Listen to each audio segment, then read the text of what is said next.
बोलो बाके बिहारी लाल की जय। राधे राधे मित्रों। राधा कृष्ण के इस आने वाले एपिसोड में आप देखेंगे इसमें कुमार वासु भार्गवी के सामने उसका हाथ पकड़ करके कहने लगते, भार्गवी यदि तुम इस प्रतियोगिता में विजय होती हो ना तो तुम श्रीनिवास को भूल जाओगी और मुझसे विवाह कर लेना। भार्गवी भी कहने लगती, ठीक है कुमार वासु, यदि मैं इस प्रतियोगिता में विजय होती हूँ ना तो आपके इस प्रस्ताव के बारे में जरूर सोचूंगी। कुमार वासु कहने लगते, धन्यवाद भार्गवी, मैं ईश्वर से यही प्रार्थना करूंगा कि तुम विजयी हो और फिर हम अपने जीवन का नया अध्याय शुरू कर सकते हैं। और उससे करके वहाँ से चले जाते हैं। गोविंदराज उन दोनों की सारी बातें सुन लेते हैं और सोचने लगते हैं अब तो यह पूरी कोशिश करेगा कि भार्गवी ही विजय हो। अब यह क्या करने वाला है यह मेरा जानना अत्यंत आवश्यक है। उधर कुमार वासु के जाने के बाद भार्गवी भी सोचने लगती है कि मैं कुमार वासु से विवाह के बारे में कैसे सोच सकती हूँ। मुझे श्रीनिवास से मिलकर ही सब कुछ जानना होगा कि उसने मेरे साथ ऐसा क्यों किया, मगर मैं श्रीनिवास से कैसे मिलूंगी। उधर पद्मावती भी प्रतियोगिता के लिए अपने नृत्य का अभ्यास करने में लगी होती है। पद्मावती की सखी कहने लगती है कि अद्भुत राजकुमारी, इतने अच्छे नृत्य के बाद तो मुझे पूरा विश्वास है कि कल की प्रतियोगिता में विजय आप ही होगी। तभी कुमार वासु वहाँ पर आ जाते हैं। कहने लगते हैं, अद्भुत मेरी बहन, तुम तो वैसे भी बहुत कुशल नृत्य की और नृत्य देख करके तो मैं भी तुमसे प्रभावित हो जाती हूँ, किंतु मैं चाहता हूँ कि कल तुम इस प्रतियोगिता में पराजित हो जाओ। ये सुन करके पद्मावती कहने लगती, सखी तुमने मेरे भाई के लिए ना किसी वेद को बुलाना चाहिए, क्योंकि कदाचित इसका मस्तिष्क खराब हो गया, क्योंकि यह नहीं जानता कि शायद मैंने ही भार्गवी को चुनौती दी और मैं उसे कभी भी विजय नहीं होने दूंगी। अभी कुमार वासु कहने लगते, श्रीनिवास जिसके लिए तुम यहाँ पर नृत्य कर रही हो वह तो यहाँ पर है भी नहीं, किंतु तुम्हारा यह भाई, तुम इसके लिए तो कुछ कर सकती हो ना।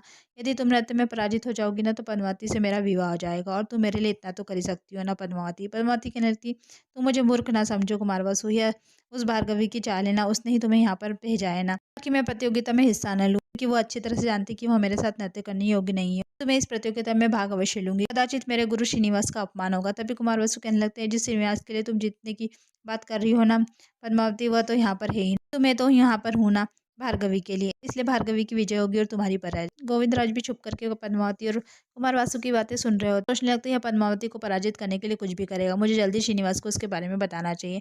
उधर भार्गवी नदी के तट पर उदास बैठी होती, तभी वहाँ पर वेंकटेश पहुंच जाते हैं। वेंकटेश कहने लगते हैं कि तो यहाँ पर यह देखना आया था तुम्हें भार्गवी की तुम यहाँ पर नृत्य का अभ्यास कर रही होगी, किंतु तुम तो यहाँ पर दुखी बैठी हो। भार्गवी कहने लगती, मैं तो यहाँ नृत्य का ही अभ्यास करने आई थी, मगर एक दुविधा में हूँ।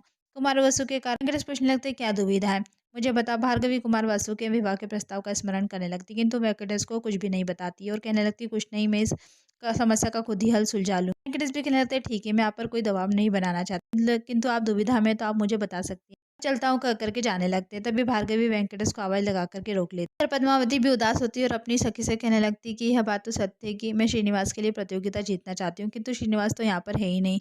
कुमार वासु ने ठीक ही कहा, यह सब किसके लिए करूँ, क्या अर्थ है इस प्रतियोगिता। उसकी सखी को वहाँ से जाने के लिए कह देती और कहती, मुझे कुछ सोचने के वक्त चाहिए, मुझे इस प्रतियोगिता में भाग लेना चाहिए या नहीं।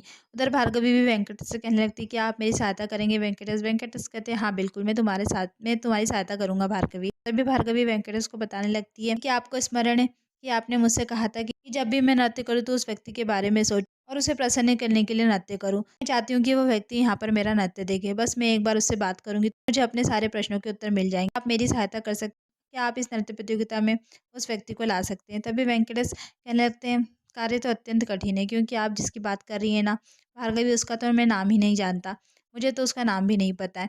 तभी भार्गवी कहने लगती है, उसका नाम है श्रीनिवास। ये सुनकर के वेंकटेश भावुक होकर के भार्गवी की तरफ बढ़ने लगते हैं और कहने लगते हैं, कितने समय पश्चात आज तुमने मेरा नाम पुकारा है ना भार्गवी, ठीक वैसे ही आज तुमने मेरा नाम लिया है जैसे मैं इतने दिनों से तुम्हारा नाम ले रहा हूँ। भार्गवी, हम इतने निकट होकर भी कितने दूर थे, तो अब मैं आ गया हूँ ना तो हमारे मध्य की सारी दूरियां नहीं मिटा दूंगा। ये सुनकर के भार्गवी चौंक करके वेंकटेश को देखने लगती है। वेंकटेश कहने लगते, भार्गवी में एपिसोड नहीं खत्म होता, आगे के अपडेट के लिए हमारे चैनल को लाइक और सब्सक्राइब करना ना भूले। धन्यवाद।